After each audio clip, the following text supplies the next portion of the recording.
चलिए, आज हम लोग चर्चा कर रहे हैं एक नए टॉपिक पर जिसका नाम है वर्णमाला। इसमें दो शब्द हैं, एक है वर्ण और दूसरा है माला। आज इसी पे चर्चा होगी कि वर्ण क्या है। तो वर्ण एक अनेकार्थी शब्द है। कैसा शब्द है? अनेकार्थी। वर्ण एक अनेकार्थी शब्द है। एक तो वर्ण का मतलब रंग होता है, कलर, और दूसरा होता है अक्षर। और ईश्वर को भी हम अक्षर तो ईश्वर को भी कहते हैं। तो वर्ण जो है, एक तो रंग हो गया, एक अक्षर हो गया।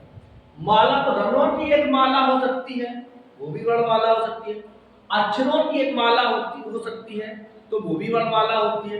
लेकिन हिंदी की या व्याकरण भाषा में, हिंदी में वर्णमाला की क्या परिभाषा है तो देख लेते हैं। वर्णों का व्यवस्थित समूह वर्णमाला कहलाता है। वर्णों का एक व्यवस्थित समूह जो होता है, नियमबद्ध समूह होता है, उसे हम वर्णमाला कहते हैं।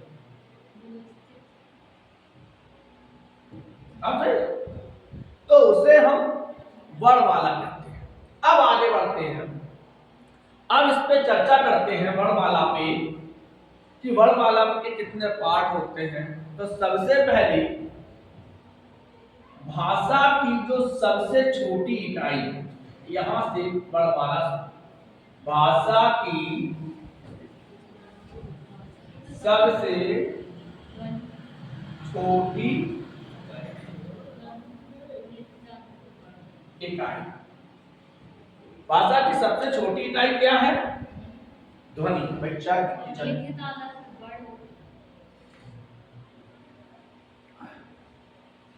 भाषा की सबसे छोटी इकाई होती है ध्वनि।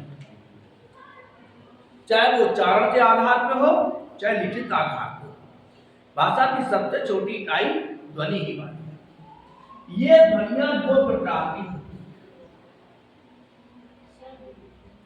है। एक होती है स्वर ध्वनि, दूसरी होती है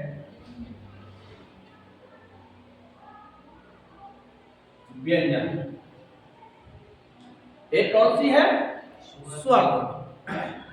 तो दूसरी क्या है? स्वर ध्वनि वो ध्वनियां होती हैं जिनका उच्चारण स्वयं होता है।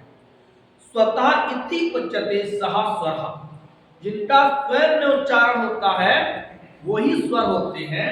तो इनकी अच्छा ध्वनि होती क्या जिसको हम तोड़ ना सके? जैसे ताको तोड़ दोगे, नहीं तोड़ पाएगा। तो जिनके खंड ना हो सके उन्हें हम ध्वनि कहते हैं। तो दो प्रकार की।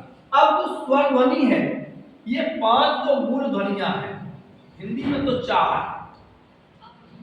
छोटा आ, छोटी ई, छोटा ऊ और ने। क्या इनको हम तोड़ सकते हैं? इनको तोड़ नहीं सकते। तो ये स्वर मूल स्वर कितने हैं? 4। जो मूल स्वर है यही ध्वनि है। अब लोग उल्लू बना देते हैं। उल्लू क्या बनाते हैं? एक नया प्रश्न देते हैं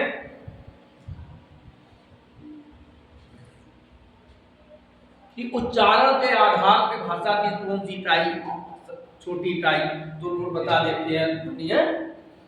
कुछ कह रहे? अच्छा,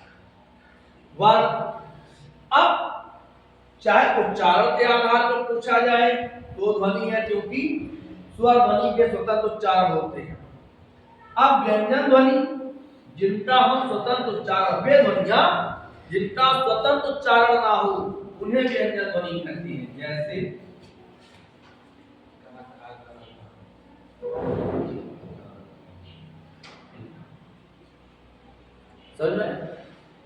इनकी संख्या, अब इन पे चर्चा बाद में।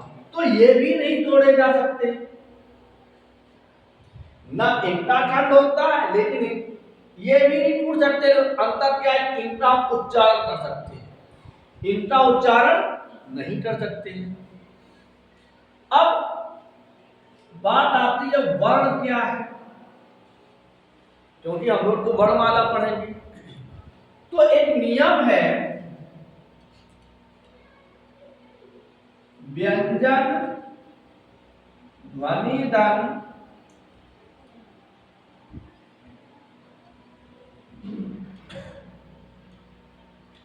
स्वध्वनि बराबर वर्ण। वर्ण हमारा टूट जाएगा, अच्छा टूट जाएगा।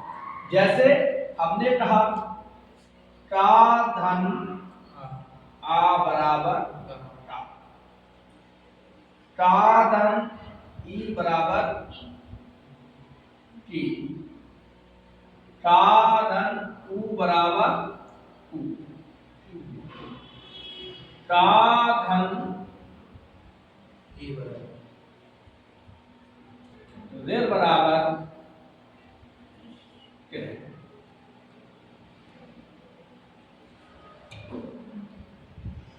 केवल 5 ही ध्वनियां हैं,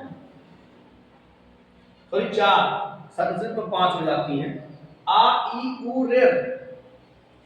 अब जब इनको चलोगे तो फिर हमारे नियम चलेंगे, आकाश अवाड़े दीर्घा संधि चलेगी, है?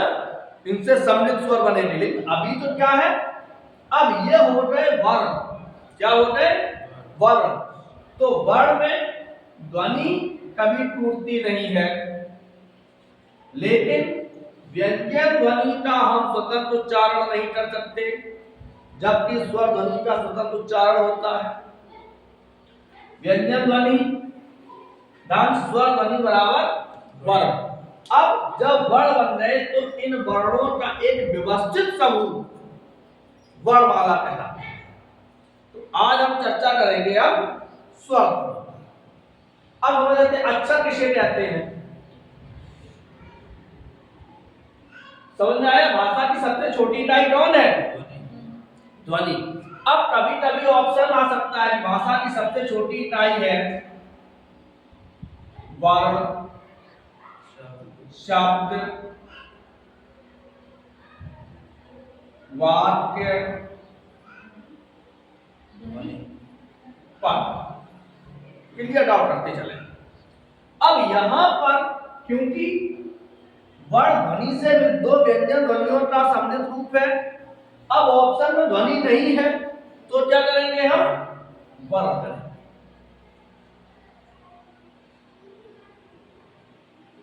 भाषा की सबसे छोटी इकाई है, अब वर्ण और ध्वनि दोनों है, तो किसको करेंगे हम? ध्वनि को करेंगे। और यदि चलो यहां से एक ऑप्शन, भाषा की सबसे छोटी इकाई कौन है? ध्वनि। अब यहां पर एक हम और राय ले रहे हैं, भाषा की सबसे छोटी सार्थक इकाई, भाषा की सबसे छोटी सार्थक इकाई, और यहां से इसको हमने हटा दिया और यहां कर दिया हमने वर्ण। तो कौन होगी? तो अब होगी शब्द। अब क्या होगी? शब्द, क्योंकि सार्थक अर्थ है, अब तो शब्द का अर्थ बनेगा। तो भाषा की सबसे छोटी इकाई कौन है? ध्वनि। क्लियर है? ध्वनियां कितने प्रकार की हैं? कौन कौन सी? वर्ण किसे कहते हैं? वर्ण। वे ध्वनियां जो ध्वनि स्वर की सहायता से बोली जाती हैं, वे वर्ण कहलाते हैं। जो ध्वनि स्वर की सहायता से बोली जाती है, वर्ण कहलाते हैं। अरे भाई तुम सहायता ले, अब सही हो।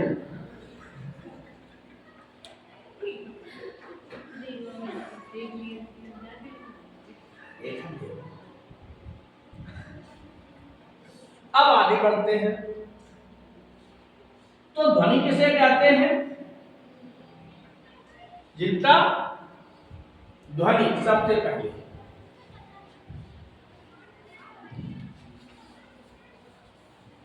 जिनका खंड ना हो,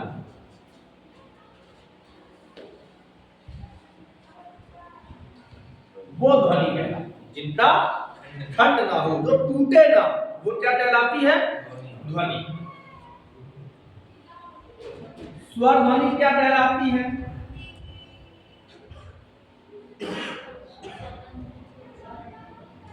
जिन ध्वनियों का स्वतंत्र उच्चारण, वो क्या कहलाते हैं? स्वर। जैसे छोटा आ, ई, उ और ऋ, बस 5 ही है। व्यंजन क्या कहलाते हैं? वे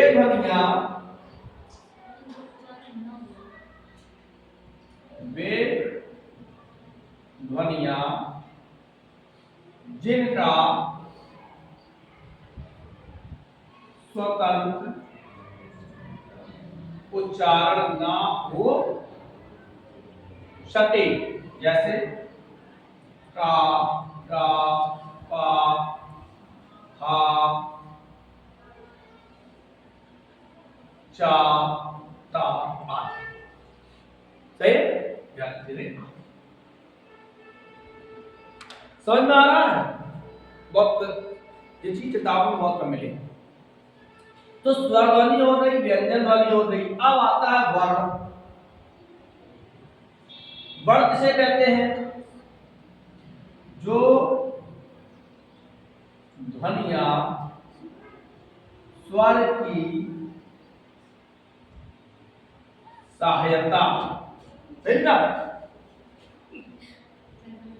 सहायता से बोली जाती,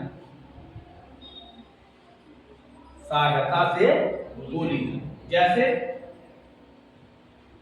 तादन, आ बराबर ता, हो गया। तो ध्वनि जिनका खंड ना हो सके, स्वर ध्वनि जिनका खंड ना हो लेकिन स्वतंत्र उच्चारण हो, व्यंजन ध्वनि जिनका ना तो खंड हो और ना स्वतंत्र उच्चारण हो, वर्ण जो ध्वनियां स्वर की सहायता से बोली जाती हैं उन्हें हम वर्ण कहते हैं। क्लियर है? अब चलते हैं हम लोग स्वर, इस पे चर्चा होगी।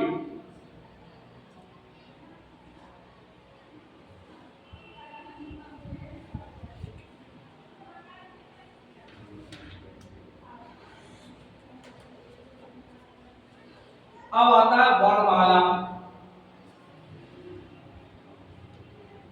वर्णों का व्यवस्थित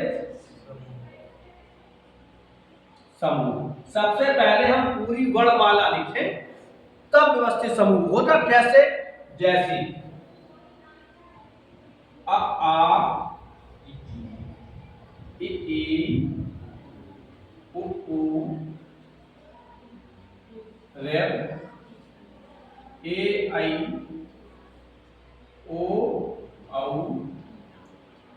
अन, आ, ता, था, गा, गा, इंगा।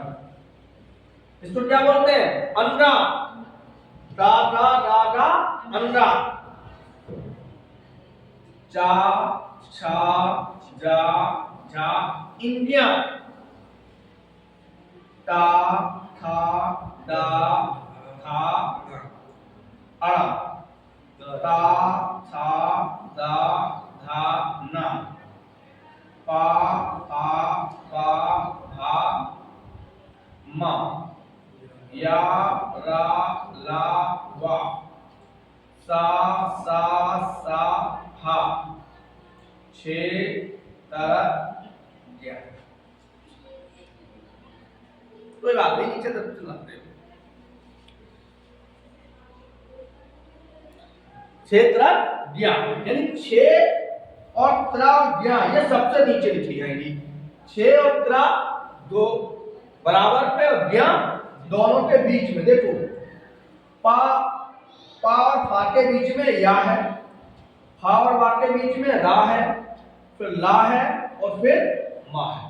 तो जो ये वर्णों का एक व्यवस्थित क्रम या व्यवस्थित समूह है, ये क्या कहलाता है? वर्णमाला कहलाता है। और इसी वर्णमाला के दो भाग, अब इस वर्णमाला के एक भाग समझ लेते हैं। यहाँ पे भाग समझेंगे तब हम लोगों को स्वर ध्वनि और व्यंजन ध्वनि समझना। सबसे पहले इतना भाग, इसको कहते हैं, ये गिना जाता है स्वर ध्वनि के अंतर्गत। किसके अंतर्गत? स्वर ध्वनि की, जो हम आपको सोमवार को डिटेल में पढ़ेंगे। यहां से ये 25 अक्षर गिने जाते हैं। सॉरी, यहां से यहां तक, हा तक ये गिने जाते हैं व्यंजन। क्या गिने जाते हैं? व्यंजन। फिर इस व्यंजन के हम भाग करते हैं। ता से और माता, ये 25 व्यंजन ध्वनि बोलते हैं। ता से लेके माता क्या बोलते हैं? 25 जो वर्ण हैं वो व्यंजन ध्वनि के अंतर्गत आते हैं। इस पे भी चर्चा होगी। फिर जो याराला वा है, इसका एक भाग अंतस्थ कहा जाता है। यारा ला वा है। फिर सासा हा, ये ऊष्म कहा जाएगा।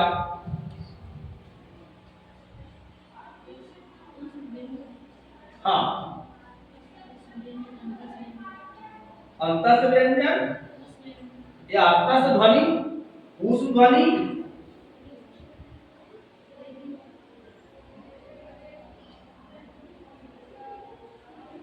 नीचे वाले संयुक्त तो वर्ण कहे जाएंगे, इन्हें हम व्यंजन नहीं कह सकते, संयुक्त वर्ण। तो कुल मिला के अब इसके भी होंगे कि कौन हमारे, तो इसकी चर्चा होगी हमारे अगले सेशन यानी सोमवार। आज के लिए इतना ही।